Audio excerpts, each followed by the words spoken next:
Hey guys, sorry I'm so late uploading this and getting going, but I was really busy today. Michael was home today, and we went to the car dealership, and we were there for an hour and a half. God, I didn't get to take a nap today either, so kind of stuck. But yeah, we went to the car dealership. And I also just came back from being outside with the kitty. She's technically not supposed to be outside yet, but she keeps whining about it and keeps running outside, so I'm like, finally, like, fuck it. She has like one more week and then she's allowed, but like, still. I didn't stay out very long, like maybe 15 minutes, but I didn't have my jacket on, and so I was like, it's cold. Let's go, kitty. But she kept running under the cars, and it's so cute, but anyways. Yeah, and I also found out we can't have Ross go outside with her either. He likes to play with her, but he plays a little bit too rough, and I just didn't want him to hurt her, and she got really scared, and he attacked me, and I'm like, fine.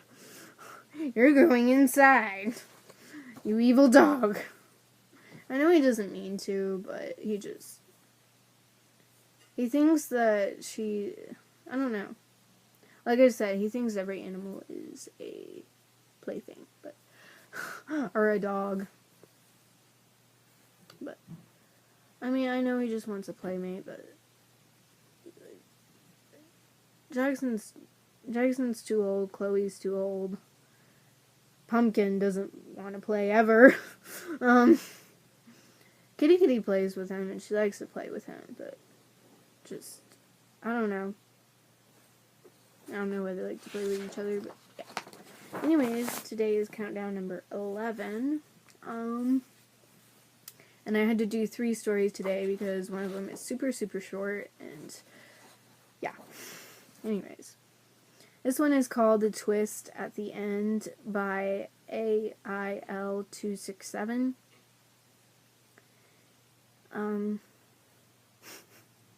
Anyways, no comment on the name, but here we go. It started just 3 days ago. Something happened out there in the world. And before we even got the news of what's going on, seemingly half the world is gone. Police and military were unable to stop it, providing such a short frame of resistance. It's hard to know whether it was real or just a fluke. There was no centralized target, no way to use our most powerful weapons, not without incinerating ourselves in the process. They poured forth across the world from wherever it was that it started. I hear banging on the door downstairs and the screams of people being slaughtered, unable to mount a proper resistance against such a force. It doesn't take long before the pounding gives way to splintering and shattering of wood. They're in the house. No more than a moment or two passes before the door to the bedroom starts shuddering. The things that I pile against it are holding for now, but I know realistically they're going to manage to come through. I keep rocking my little girl, humming a lullaby in her ear to calm her cries. The pounding grows in force and volume, the frame starting to crack. I put my little girl in my lap, her back to my chest, and I stroke her head with both hands, from the top of her scalp down across her ears, just as I've done since she was a baby. Just the way she loves it. The effect is instantaneous. Her desperate crying calms to a series of sobs and hiccups, her small body shuddering against mine in fear. I keep humming to her, soothing her hair, acting for all the world as if nothing is out of place, not a single thing amiss. Agonizingly slow, in a reversed cadence of the sound of splintering wood, she calms down. I can feel it when she stops tensing, as I keep stroking her down the sides of her head. A final hiccup of a sob, and she falls quiet, her body relaxed. She doesn't even have time to realize what's happening, as I twist her neck with a violent jerk, accompanied by a dry snap of a sound. She's dead before she can even slump down into my lap. The door is giving way, the furniture pushed back. I may be torn limb from limb while I scream, but at least my baby angel's safe from harm. Okay, this story, it was kind of sad. It was more sad than scary. And I mean, if I was in this woman's position, I wouldn't want my baby, to get killed, ripped apart, stuff. I would probably do the same thing.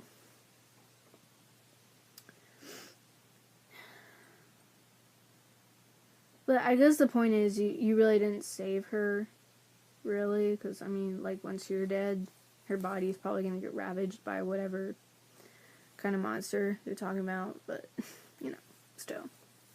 At least you tried. The next story is sad as well, and it's just kind of messed up. It's really sick in the head. Whoever wrote this,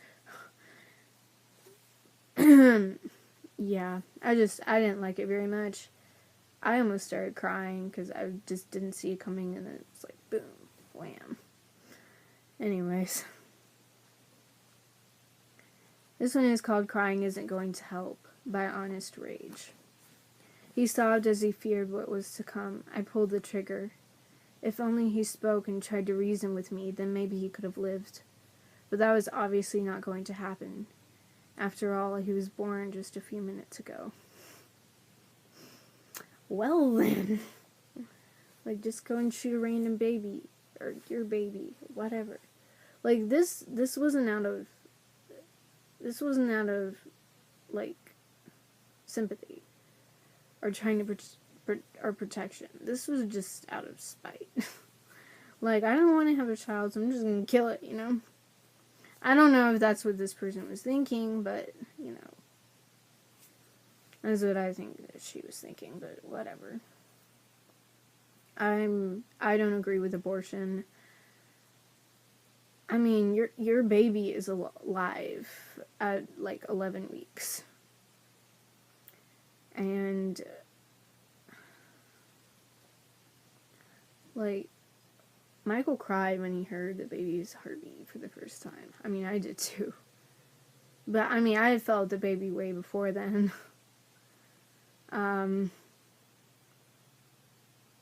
But not only is it unethical, but it's murder. I mean, I'm not even trying to bring religion into this. It's just straight up murder. And they say that, like, it's not alive. Yes, it is. I knew my baby's gender at 15 weeks. Some people don't know. For quite a while. Because sometimes it's just hard, depending on how the baby cooperates during ultrasounds. But they had told me I was only at 12 weeks before I had my ultrasound. And then we came in, and I had my first ultrasound done, and they're like, no, you're at 15 weeks. And we know the gender, and we know, and they changed my due date and everything, and just, how can you not think that that is alive? Like, how can you not think that a baby is alive? I mean, I'm not going to the extreme where, like, I'm against birth control. Like, some Catholics believe that birth control is murder because of the fact that it stops you from having children, which I'm not going to that extreme, but I am for birth control, but I am against abortion because that's just going to the extreme on the other spectrum. So, yeah. Anyways, I mean, I believe in birth control, but I've just never taken it. It doesn't just keep you from having children, it also regulates your period if you have problems with, which mine, I did have problems with mine, so that's another reason why I didn't think I was pregnant, because I had a weird pregnancy period. And yeah, so anyways, the last story is called The Return of the Messiah by Hunt Frog. There was no doubt as to her authenticity. She appeared to all nations at once. All believed, all worshipped her. Some time later, after this period of our history known as the Age of Peace, she dropped a bombshell on us. She warned us that heaven was almost full. Nobody had gone to hell during this age. There are fixed amounts of spots left. Paradise would be closed to all who died during this age. There are fixed amounts of... Paradise would be closed to all who died after the gates closed. Excuse me. That is when the mass suicides began. Taking your own life, she had told us, was not a sin if you died a pious man. The race was on. She looked on and was pleased. She returned to her home, to her throne of fire and flames, and greeted all with a nod of her wicked horns. Okay. This one, again, I'm going to try not to bring religion into, but this is kind of wrong. For one thing, Satan is not a woman. I don't know what is with people and believing that angels are all women. That is not true. Actually, the only angels I've heard of are men. But, I know there are, women angels. I don't know. I really don't know. Nobody really knows. And everyone that I've heard of who have met angels have met men angels. I've actually met an angel, and it was a man. But anyways, I'm not gonna go there. Anyways, yeah, so people have mixed ideals about heaven and hell, and some people don't believe that they exist, and yada yada yada. And I believe that they both exist. And that,